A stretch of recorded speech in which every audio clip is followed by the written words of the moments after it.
Hoy vamos a trabajar con las simetrías de los ángulos de referencia. Vamos a usar estas simetrías para poder calcular las razones trigonométricas de los ángulos que son equivalentes a los del primer cuadrante, pero que estarían en el segundo, tercer y cuarto cuadrante. Para eso vamos a recordar primero cómo se escribían los ángulos principales que nosotros manejamos del primer cuadrante, ¿ya? Para eso también recordemos que cuando hablábamos de 360 grados y lo expresábamos en radianes, hablábamos de 2pi radianes, es decir, dábamos una vuelta completa a la circunferencia. Cuando hablábamos de 180 grados nos referíamos a pi radianes porque eran la mitad de los 2pi, ya que estábamos dando media vuelta a la circunferencia. Y por último tenemos los 90 grados que corresponden a la mitad de esta media vuelta, por eso pi medios, y corresponde en realidad a un cuarto de vuelta a la circunferencia. Nosotros como ángulos de referencia vamos a tomar estos tres, el ángulo de 30, el de 45 y el de 60, cuyas razones trigonométricas ya conocemos de hace tiempo.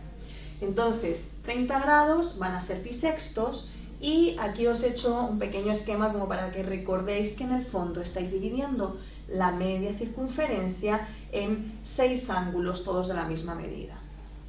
Cuando hablamos de 45 grados, hablamos de pi cuartos y por lo tanto estamos dividiendo la circunferencia, la semicircunferencia, en 4 pedazos iguales. Y idéntico para 60 grados, solo que ahí se divide la media circunferencia en 3 partes iguales. Teniendo claro esto, vamos a ver entonces cómo se trabajaría con las simetrías de estos ángulos. Vamos a ello. Entonces vamos a ver primero con el ángulo de pi cuartos. Para el ángulo de pi cuartos, nosotros sabemos que este punto, recordemos que estamos en la circunferencia unidad, por lo tanto, este radio de la circunferencia, todos los radios miden 1, ¿sí? Entonces, si recordamos de ocasiones anteriores, en este caso el punto corresponde al coseno del ángulo, que para nuestro caso es el coseno de pi cuartos, y luego tenemos el seno de pi cuartos.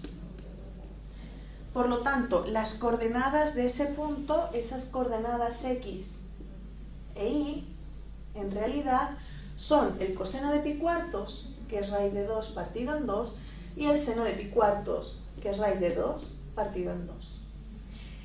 Si nos damos cuenta, ahora hacemos las simetrías de este punto sobre la circunferencia.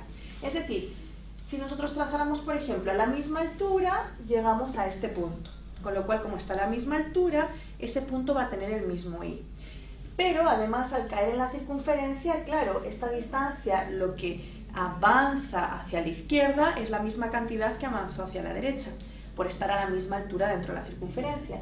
Entonces, ¿qué vamos a tener? La coordenada x va a ser la misma, pero con signo negativo. Es decir, como está aquí, las coordenadas son las mismas de ese punto, pero con signo negativo. Por lo tanto, este punto va a tener de coordenadas menos raíz de 2 partido en 2 y raíz de 2 partido en 2. ¿Y esto de qué nos sirve? Pues sencillo, porque nosotros ahora vamos a usar este ángulo de pi cuartos para decir que si este punto está entonces al mismo ancho y al mismo alto respecto a la circunferencia que el punto que teníamos ahí, entonces el ángulo que le correspondería partiendo del eje positivo de las x sería este ángulo que está ahí, o sea, este que estoy marcando aquí. ¿Y este ángulo cuánto sería? Pues fijémonos que hemos dividido la semicircunferencia en 1, 2, 3 y 4 pedacitos iguales. Por lo tanto, ¿cuántos hemos tomado hasta llegar ahí? 1, 2 y 3. Es decir, ese ángulo en radianes es 3 pi cuartos. Es decir, que esto va a ser el coseno de 3 pi cuartos y el seno de 3 pi cuartos.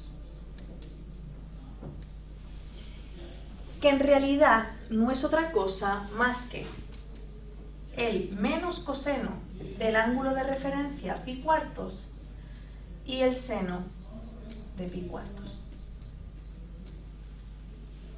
Entonces, claro, nosotros si hemos hecho este procedimiento de ver este punto y ver que cae a la misma altura, es fácil reconocer el ángulo. Pero si nosotros tuviéramos este punto, así tal cual, ¿cómo reconoceríamos cuál es el ángulo del que procede? Sencillo, bastaría que nosotros buscáramos un ángulo en el primer cuadrante que tuviera como coseno este valor en positivo, como seno este valor en positivo también. Y por lo tanto, ¿qué diríamos? Ya este punto tiene coordenadas menos raíz de 2 partido en 2. Entonces yo voy a buscar un ángulo en el primer cuadrante que tenga este coseno positivo y que tenga como seno este valor también. Y diríamos, son 45 grados. Pero en el segundo cuadrante, ¿qué ángulo sería? Sencillo. Sería el ángulo, mi nuevo ángulo alfa, sería pi, que era la media vuelta, y fijaros, este ángulo de aquí es equivalente a este ángulo de aquí. Por lo tanto, yo a la media vuelta que estoy haciendo, le estoy restando el mismo pedacito que le estaba ampliando desde el eje positivo de las x en este lado. Entonces, ¿qué sería?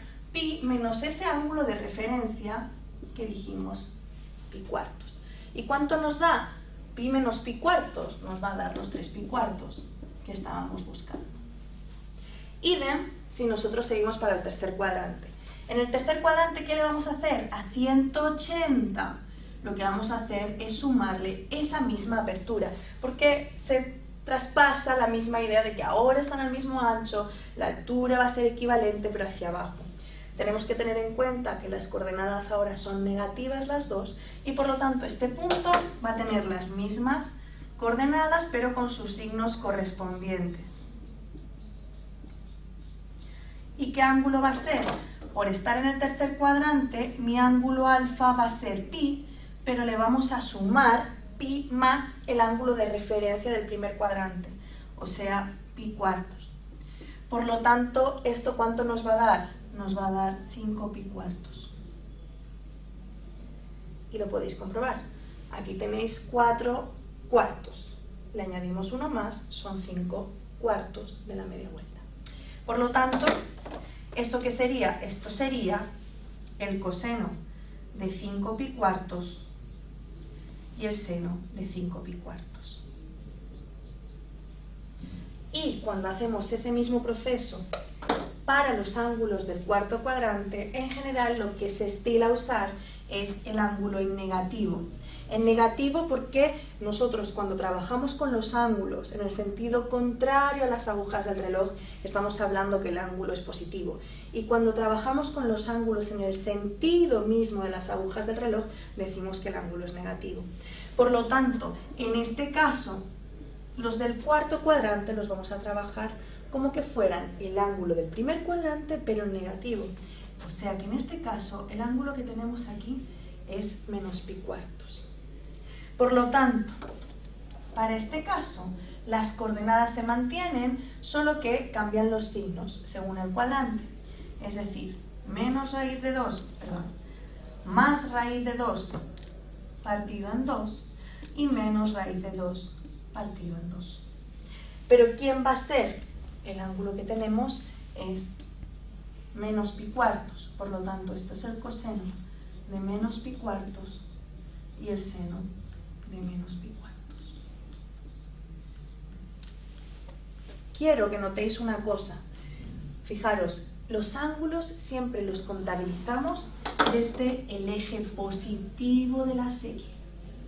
Siempre partimos de aquí y empezamos a contar los ángulos. Por lo tanto, en el primer cuadrante, pi cuartos. Llegamos hasta aquí y aunque le restamos pi cuartos a pi, el ángulo que estamos viendo es este, que eran 3 pi cuartos. Cuando nosotros hablábamos de este ángulo que llegaba hasta aquí, en realidad lo que estábamos haciendo era contar desde el eje positivo de las x y llegar hasta ahí. Pero para saber cuánto medía esto, era que le estábamos sumando puntos. Y obviamente el ángulo en negativo, lo que hacemos es partir de aquí, pero en el sentido contrario y hacemos menos pi cuartos. Y eso sería por el momento. Podéis tratar de ver cuáles son las equivalencias a los ángulos de referencia de 30 y de 60. Es un buen ejercicio, igual vais a tener algunos ejercicios de apoyo después de este vídeo.